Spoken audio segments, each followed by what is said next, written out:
Hello dear students, welcome back to business study class. In the previous class you studied and also you know very well a fire insurance, concept of a fire insurance contract or agreement. Next we will move on to the next concept, that is marine insurance. Andre ನಾವು ಕನ್ನಡದೊಳಗೆ ಕಡಲು ವಿಮೆ ಅಂತ ಕರಿತೀವಿ ನಾವು. ಹಾಗಾದ್ರೆ what it contains actually and what type of things are involved in marine insurance anta hodago. A marine insurance contract is an agreement whereby the insurer whereby andre aa ondu insurance nalli whereby the insurer undertakes to indemnify ಅಂದ್ರೆ ಅವನಿಗೆ ಒಂದು ನಷ್ಟ ಪರಿಹಾರವನ್ನು ಯಾವಾಗ ಕೊಡ್ತೀನಿ ಅಂತ ಹೇಳ್ತಾನಪ್ಪ ಅಂದ್ರೆ whereby the insurer undertakes to indemnify to the insured in the manner and to the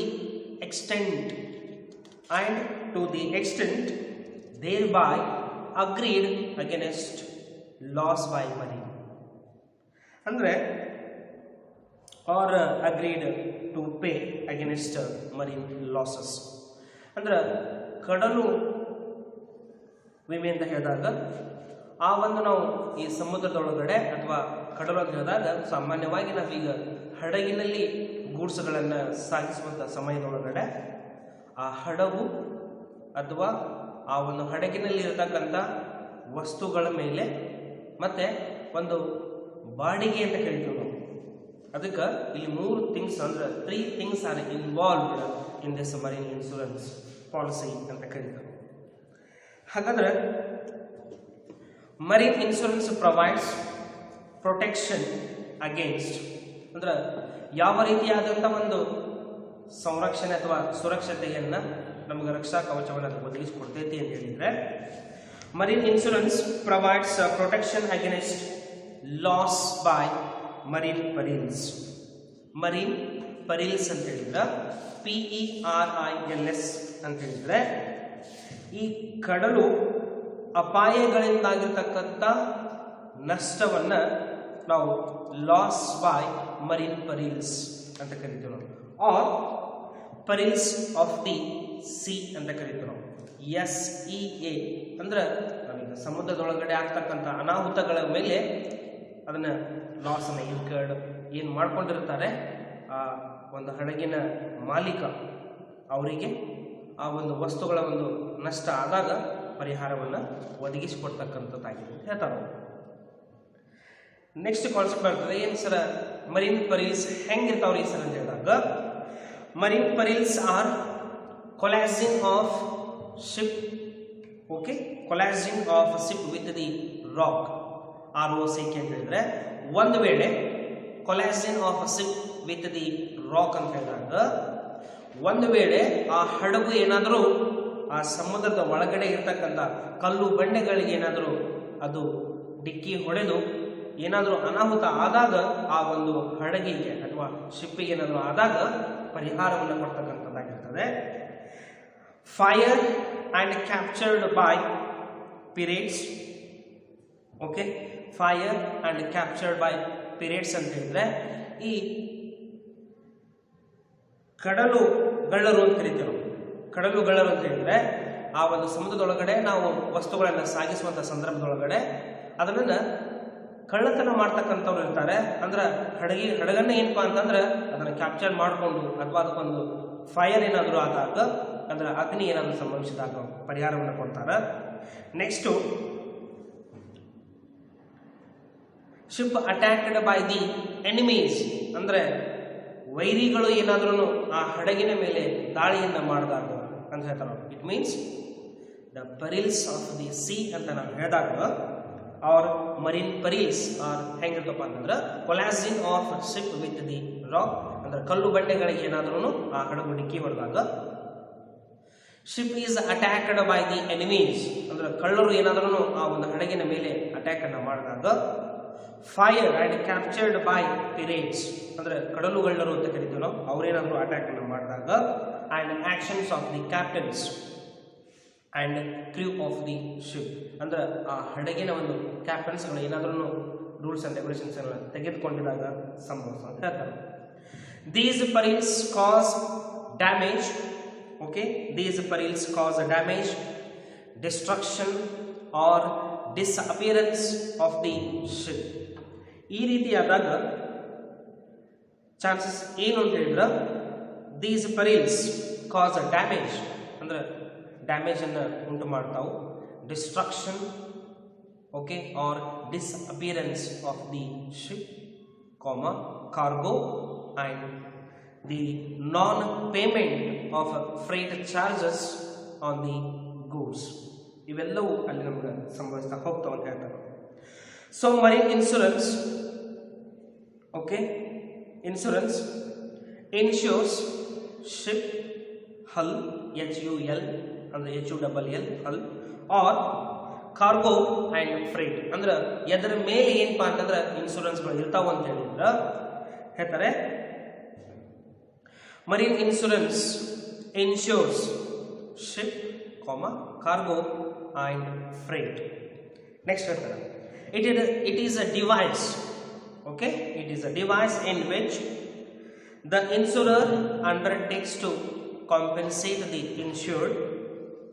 Okay, insured or compensate the owner of the ship, cargo, and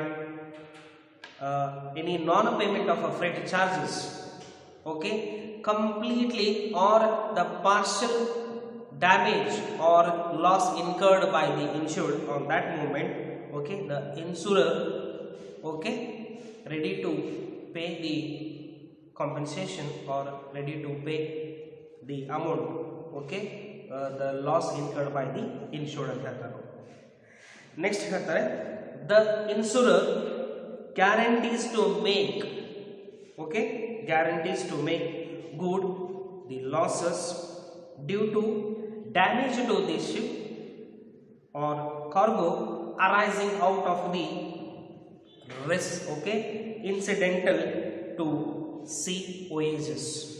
ಅಂದ್ರೆ ಈ ಒಂದು ಪಯಣಗಳು ಅಂದ್ರೆ ಆ ಒಂದು ಪಯಣದೊಳಗಡೆ ಅಂದ್ರೆ ಆ ದಾರಿಯಲ್ಲಿ ಹೋಗ್ಬೇಕಾದಾಗ, ಪಯಣ ಅಂತ ಕರೀತೀವಿ ನಾವು, ಹೋಗ್ಬೇಕಾದಾಗ ಏನಾದರೂ ಸಂಭವಿಸಿದಾಗ ಮಾತ್ರ ಅವ್ರು ಕೊಡ್ತೀವಿ ಅಂತ ಹೇಳ್ತಾರೆ. The insurer in this case ಅಂದ್ರೆ ಈ ಒಂದು ಸಂದರ್ಭದಲ್ಲಿ insurer in this case is known as the underwriters, considered as underwriter ಅಂತ ಕರೀತಾರೆ. And a certain sum of money is paid to the insured in the event of any losses or any damages, okay, destruction or disappearance of the things, okay, avu ಹೇಳ್ತಾರೆ the guaranteed or protection, okay, he gets. Marine insurance is slightly different from other types. ಅಂದ್ರೆ ನಾವು ಬೇರೆ insurance ಅನ್ನು comparison ಮಾಡಿ ನೋಡಿದಾಗ marine insurance is slightly different from other types of insurance. There are three things are involved in this marine insurance. ಅಂದ್ರೆ ಮೂರು ತರನಾದಂಥ ಥಿಂಗ್ಸ್ಗಳಲ್ಲಿ involve ಆಗಿರ್ತಾವು ಅಂತ ಹೇಳ್ತಾರೆ. ಫಸ್ಟ್ ಒನ್ ಅಲ್ಲಿ ಶಿಪ್, SHIP ಅಂದ್ರೆ ನಾನು ಬರ್ಬಿಟ್ಟಿದ್ದೇನೆ ನಿಮಗೆ. ಈ ಮೂರು ಥಿಂಗ್ಸ್ ಏನಪ್ಪ ಅಂತಂದ್ರೆ ಆ ಒಂದು ಇನ್ಶೂರೆನ್ಸ್ ಒಳಗಡೆ ಇನ್ವಾಲ್ವ್ ಆಗಿರ್ತಾವು ಅಂತ ಹೇಳ್ತಾರೆ. Then what kind of insurance is provided to these three things? we will move on to the study of how insurance will be provided to these three things which are involved in the marine insurance policy. Next ನೋಡಿ, ship or hull insurance, HULL, ship ಅಂದ್ರೆ ಹೇಳ್ತದೆ, hull insurance ಅಂತ ಹೇಳ್ತದೆ. Since the ship is exposed to many dangers at the sea, ನಮಗನ್ಸೋ ಪ್ರಕಾರ ಅಂದರೆ ನಿಮಗೆಲ್ಲ ಗೊತ್ತಿರೋ ಹಾಗೆ ನಾವು ಸಮುದ್ರದೊಳಗಡೆ ಆ ಹಡಗನ್ನ ತೆಗೆದುಕೊಂಡು ಹೋಗಬೇಕಾಗಿರ್ತಕ್ಕಂಥ ಸಂದರ್ಭದೊಳಗಡೆ ಸಾಕಷ್ಟು ಒಂದು ಅಪಾಯಕಾರಿ ಆಗಿರ್ತಕ್ಕಂಥ ಡೇಂಜರ್ಸ್ ಅಂತ ಹೇಳ್ತಾರೆ, ಅಪಾಯಕಾರಿಯಾಗಿರ್ತಕ್ಕಂಥ ಒಂದು ಸಿಚುವೇಶನ್ಸ್ ಅನ್ನು ಫೇಸ್ ಮಾಡ್ತದೆ ಅಂತ ಹೇಳ್ತಾರೆ. The insurance policy is for indemnifying the insured for losses caused by damage to the ship. It means the losses caused by the damage to the ship. ಅಂದರೆ ಆ ಹಡಗಿಗೆ ಏನಾದರೂ ಆ ಒಂದು ಅಪಾಯಕಾರಿ ಆಗಿರ್ತಕ್ಕಂಥ ಒಂದು ವಿಷಯದೊಳಗಡೆ ಅಂದರೆ ಸಂಗತಿ ಒಳಗಡೆ ಅಂದರೆ ಘಟನೆಯಿಂದ ಆ ಒಂದು ಘಟನೆಯಿಂದ ಏನಾದರೂ ಆದಾಗ ಆ ಹಡಗಿಗೆ ಏನಪ್ಪ ಅಂತಂದರೆ ಪರಿಹಾರವನ್ನು ಒದಗಿಸಿಕೊಡ್ತಾರೆ. ಅದು ಶಿಪ್ ಇನ್ಶೂರೆನ್ಸ್ ಅಂತ ಕರಿತೀವಿ ನಾವು. ನೆಕ್ಸ್ಟ್ ಒಂದು ಬರ್ತದೆ cargo insurance or goods insurance ಅಂತ ಕೂಡ ಕರಿಬೋದು. The cargo it means when the goods are being transported or the while cargo is being transported by the ship is subject to many risks are involved in that. It means while transporting that goods on the ship, while transporting there are so many risks are involved on such cargo. ಏನು sir ಅಂತ ಒಂದು difficulties ಏನಿರ್ತದೆ ಅಂತ ಹೇಳಿದಾಗ risk of a theft ಅಂದ್ರೆ ಕಳುವು ಆಗ್ತಕ್ಕಂಥ chances ಇರ್ತದೆ, ಅಂದ್ರೆ ಕಳ್ಳತನ ಆಗ್ತಕ್ಕಂಥ ಚಾನ್ಸಸ್ ಇರ್ತದೆ. ಅಂದ್ರೆ ಆಟ್ ದಿ ಪೋರ್ಟ್ ಎಲ್ಲಿ ಈ ಒಂದು ಸಂಗತಿಗಳು ಘಟನೆಗಳು ಆಗ್ತಾವ ಅಂತ ಹೇಳಿದ್ರೆ ಆಟ್ ದಿ ಪೋರ್ಟ್ ಅಂತ ಹೇಳ್ತಾರೆ. These may be at port that is risk of theft, lost goods or non voyage etcetera. ಈ ರೀತಿಯಾದಂಥ ಸಂಗತಿಗಳು ಘಟನೆಗಳು ಆದಾಗ thus the insurance policy can be issued to cover against such risks to the cargo. ಅಂದ್ರೆ ಆ ಒಂದು ಸಂದರ್ಭದಲ್ಲಿ ನಿಮ್ಗೆ ಕಾರ್ಗೋ ಇನ್ಶೂರೆನ್ಸ್ ನಿಮ್ಗೆ ಹೆಲ್ಪ್ ಆಗ್ತೈತಿ ಅಂತ ಹೇಳ್ತಾರೆ. ಇನ್ನು next third one, if the cargo does not reach the destination, if the cargo does not reach the destination due to damage or loss in transit.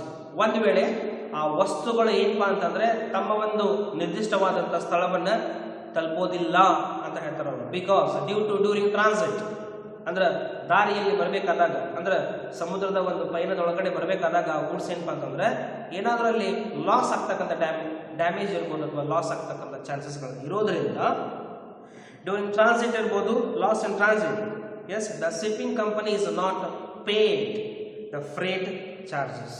ಅವಾಗ ಏನು ಮಾಡ್ತಾರೆ ಅಂದರೆ ಆ ಒಂದು ವಸ್ತುಗಳ ಮೇಲೆ ಇರ್ತಕ್ಕಂಥ ಬಾಡಿಗೆ ಹಣವನ್ನು ಅವರು ಕೊಡಂಗಿಲ್ಲ. ಯಾಕಂದ್ರೆ during transit okay goods are lost or goods are damage. Okay if anything happens to that goods on such movement the freight charges are not paid by the shipping company. ಅವ್ರೇನು ಮಾಡ್ತಾರೆ ಆ ಒಂದು ಬಾಡಿಗೆಯನ್ನು ಅವರು ಕೊಡಂಗಿಲ್ಲ. ಇಲ್ಲಿ ಏನು ಪ್ರಾಬ್ಲಮ್ ಆಗ್ತೈತೆ ಅಂತ ಹೇಳಿದ್ರೆ on that moment freight insurance is for, ಎದಕ್ಕಿರ್ತೈತ್ರಿ ಇದು ಫ್ರೇಟ್ ಇನ್ಶೂರೆನ್ಸ್ ಅಂತ ಹೇಳಿದ್ರೆ the freight insurance is for reimbursing the freight charges. Okay, reimbursing the freight charges or reimbursing the loss of freight to the shipping company. ಅಂದ್ರೆ ಇಲ್ಲಿ ಎರಡು shipping ಕಂಪ್ನಿಗಳಿರ್ತಾವೆ. ಕೆಲವೊಬ್ರು ಏನು ಮಾಡಿರ್ತಾರಪ್ಪ ಅಂತಂದ್ರೆ ಬಾಡಿಗೆ ರೂಪದೊಳಗಡೆ ಏನಪ್ಪ ಅಂತಂದ್ರೆ ಹಡಗನ್ನ ನಡೆಸ್ತಾ ಇರ್ತಾರೆ. ಅವರಿಗೆ ಬಾಡಿಗೆ ಸಿಗ್ಲಿಲ್ಲಪ್ಪ ಅಂತ ಹೇಳಿದಾಗ ವಸ್ತುಗಳನ್ನ ತೆಗೆದುಕೊಂಡು ಹೋಗ್ಬೇಕಾದಂಥ ಸಂದರ್ಭದೊಳಗಡೆ ಏನಾದರೂ ಅನಾಹುತ ಆದಾಗ ಅವಾಗ ಬಾಡಿಗೆಯನ್ನು ಕೊಡಂಗಿಲ್ಲ. ಅವಾಗ ಅವ್ರಿಗೆ ಏನಪ್ಪ ಅಂತಂದ್ರೆ ಸಾಕಷ್ಟು ಮತ್ತೆ ಮೊದಲೇ ಲಾಸ್ ಆಗಿರ್ತದೆ, ಇನ್ನಷ್ಟು ಲಾಸ್ ಅವರಿಗೆ ಆಗಬಾರ್ದು ಅನ್ನೋ ಸಂಬಂಧ ಏನು ಮಾಡ್ತಾರಪ್ಪ ಅಂತಂದ್ರೆ ಫ್ರೇಟ್ ಇನ್ಶೂರೆನ್ಸ್ ಅನ್ನ ಮಾಡಿಸ್ತಾರೆ. ಇನ್ನು next then what are the fundamental principles are involved in this marine insurance policy ಅಂತ ನೋಡಿದಾಗ the fundamental principles of a marine insurance are the same as the general principles involved. The main elements of the marine insurance ಅಂತ ಹೇಳಿದ್ರೆ first one ಇದೆ ನಿಮಗೆ, unlike life insurance the contract of a marine insurance is a contract of a indemnity. ಅಂದ್ರೆ ನಿಮಗೆ ನಷ್ಟವನ್ನ ಭರಿಸುವಂತಹ ಒಂದು insurance ಆಗಿರ್ತದೆ ಅಂತ ಹೇಳ್ತಾರೆ. It means the insured can in the event of loss, ಅಂದ್ರೆ insured in the event of, it means the insured can in the event of loss, okay, he or she can recover the loss incurred by him or her from the insurance company. ಅಂದ್ರೆ ತನಗಾಗಿರ್ತಕ್ಕಂಥ ಒಂದು ನಷ್ಟವನ್ನು insurance ಕಂಪನಿಯಿಂದ ತೆಗೆದುಕೊಳ್ಳಬಹುದು ಅಂತ ಹೇಳ್ತಾರೆ. Under no circumstances the insured is allowed to make a profit out of a marine insurance contract. ಅಂದ್ರೆ ಅನ್ಸರ್ಕಮ್ಟೆನ್ಸಸ್, under no circumstances ಅಂತ ಹೇಳಿದಾಗ ಅಂದ್ರೆ ಕೆಲವು ಸಾರಿ ಏನಾಗ್ತದಪ್ಪ ಅಂತಂದ್ರೆ under no circumstances insured is allowed to make a profit out of the marine insurance contract. ಅಂದ್ರೆ ಇದರಿಂದ ಏನಪ್ಪಾ ಅಂತಂದ್ರೆ ಅವರಿಗೇನೆ ಏನಪ್ಪಾ ಅಂತಂದ್ರೆ ಲಾಭ ಆಗ್ತದೆ. ಹೆಂಗಂತ ಹೇಳಿದ್ರೆ, if marine insurance policy is not taken by the shipping company and cargo insurance is not there or freight insurance is not there, on that moment if any damages or if any theft of goods or if non-payment by the freight charges, on that moment it is considered as a profit to the insured. But cargo policy means the second one, the cargo policy provides commercial indemnity rather than strict indemnity. It means a cargo insurance provides a commercial indemnity rather than strict indemnity. ಅಂದ್ರೆ commercial ಆಗಿ ವಿಚಾರ ಮಾಡ್ತಾರೆ ಅವ್ರು. ಏನಪ್ಪ ಅಂತಂದ್ರೆ strict indemnity ಮಾಡೋದಿಲ್ಲ, ಅಂದ್ರೆ strict ಪರಿಹಾರವನ್ನು ಕೊಡಂಗಿಲ್ಲ. ಸ್ವಲ್ಪ ಕಮರ್ಷಿಯಲ್ ಆಗಿ ಅವರು ವಿಚಾರ ಮಾಡ್ತಾರೆ, ನಿಮಗೆ ಆಗಿರ್ತಕ್ಕಂಥ ನಷ್ಟ ಭಯವನ್ನು ಬೆಳೆಸಿಕೊಡ್ತಾರೆ. Then next, the insurers promise to indemnify the insured in the manner and to the extent. ನೋಡ್ರಿ, ಕೆಲವೊಂದಿಷ್ಟು ಒಂದು ವರ್ಡ್ ಅನ್ನು ನೀವು ಆ ಒಂದು ಲೈನ್ ಅನ್ನು ನೆನಪಿಡಬೇಕು. ಏನಂತಂದ್ರೆ ಯಾವ ರೀತಿ ಅಂತ ಹೇಳಿದ್ರೆ, the insurers promise to pay, okay, or promise to indemnify the insured in the manner and to the extent agreed. ಅಂದ್ರೆ in the manner to the extent agreed ಅಂದ್ರೆ ಎಷ್ಟು ನಿಮ್ಮ ಜೊತೆಗೆ ಒಂದು ಅಗ್ರಿಮೆಂಟ್ ಅನ್ನು ಮಾಡ್ಕೊಂಡಿರ್ತಾರೆ, ಎಷ್ಟು ನಷ್ಟ ಪರಿಹಾರವನ್ನು ಕೊಡ್ತೀವಿ ಅಂತ ಅನ್ಕೊಂಡಿರ್ತಾರೆ, ಅದನ್ನ ನಿಮಗೆ ಬರೆಸಿ ಕೊಡ್ತಾರೆ ಅಂತ ಹೇಳ್ತಾರೆ. It means in the case of ship policy, the amount insured is fixed, which is always more than the market value ಅಂತ ಹೇಳ್ತಾರೆ. ನೀವೇನು ಹಡಗಿಗೆ ಒಂದು ವಿಮೆ ಏನು ಮಾಡಿಸಿರ್ತಾರಲ್ಲ, ಅದು ಯಾವಾಗಲೂ ಏನಪ್ಪಾ ಅಂತಂದ್ರೆ ಆ ಮಾರ್ಕೆಟ್ ವ್ಯಾಲ್ಯೂ ಇರ್ತಕ್ಕಂಥ ವ್ಯಾಲ್ಯೂಗಿಂತ ಸ್ವಲ್ಪ ಹೆಚ್ಚಿಗೆ ಇರುತ್ತೆ ಅಂತ ಹೇಳ್ತಾರೆ. Next, similar to life insurance policy, the contract of a marine insurance is also considered as is a contract of utmost good faith. Already you know very well, there is no need of explanation of utmost good faith. Utmost good faith is nothing but the insured and the insurer must disclose all the material facts which is relating to that policy also. Then what kind of risks are associated with that one, that is also necessary to disclose at the time of entering into the contract of a policy. Then we will move on to the next one. Insurable interest must be exist. ಅಂದ್ರೆ ನಿಮಗೆ already ಗೊತ್ತದೆ, the insurable interest on the subject matter of the insurance must be present or must be exist at the time of loss, but not necessarily at the time when the policy was taken. ಅಂದ್ರೆ ಪಾಲಿಸಿಯನ್ನು ತೆಗೆದುಕೊಂಡಂಥ ಸಂದರ್ಭದೊಳಗಡೆ ನಿಮಗೆ insurable interest ಇರಬೇಕು ಅಂತ ನಾವೇನು ಅನ್ನೋದಿಲ್ಲ. But ಏನಂತಂದ್ರೆ at the time of loss, when the loss is incurred, ಈಗ loss ಆಗೈತೆ ಅಂತ ಹೇಳಿ ನಾನು ಏನು ಬೇಡ ಅಂತಂದು ಬಿಡುವಂಥ ಚಾನ್ಸಸ್ ಅಲ್ಲಿ ಇದ್ರೆ ಪಾಲಿಸಿನ ತೆಗೆದುಕೊಳ್ತಕ್ಕಂಥ ಅವಶ್ಯಕತೆ ಇಲ್ಲ. ಫಾರ್ ಎಕ್ಸಾಂಪಲ್, ನಾವು ಗೂಡ್ಸ್ನ ಟ್ರಾನ್ಸ್ಪೋರ್ಟೇಷನ್ ಮಾಡಿಸ್ತಾ ಇರಬೇಕಾದ ಸಂದರ್ಭದೊಳಗಡೆ ಗೂಡ್ಸ್ ಏನಾದರೂ ಲಾಸ್ ಆದಾಗ ಹೋಯ್ತು ಬಿಡು ಅಂತ ವಿಚಾರ ಮಾಡೋರಿದ್ರೆ ಪಾಲಿಸಿನ ತೆಗೆದುಕೊಳ್ತಕ್ಕಂಥ ಅವಶ್ಯಕತೆ ಇಲ್ಲ. It means you have an insurable interest on such goods when the loss is incurred. Okay, at the time of when you've taken a policy, then there is no need of, you may have an insurable interest at the time of when you've taken a policy. So the last one, the principle of cause proxima or the proximate cause. It means loss is the result of, there are more reasons are involved. It means the loss is the result of, okay, more than one reasons. So on that moment the insurance company will be liable to pay the compensation or indemnify or indemnify in the manner and to the extent agreed ಅಂತ ಹೇಳ್ತಾರಪ್ಪ ಅಂದ್ರೆ ಇದಕ್ಕೆ ಏನಪ್ಪ ಅಂದ್ರೆ liable to pay the compensation. On that moment the company will search, or the company will consider only those causes which are proximate to that losses. There are so many reasons are involved when a loss is incurred by the insured. So that's why which is the proximate cause for such a loss that must be mentioned in the policy. On such a moment only the insurance company will pay or indemnify the losses incurred by the insured. Okay, in the next class we will move on to the difference between life insurance, fire insurance and marine insurance policies. Okay, thank you.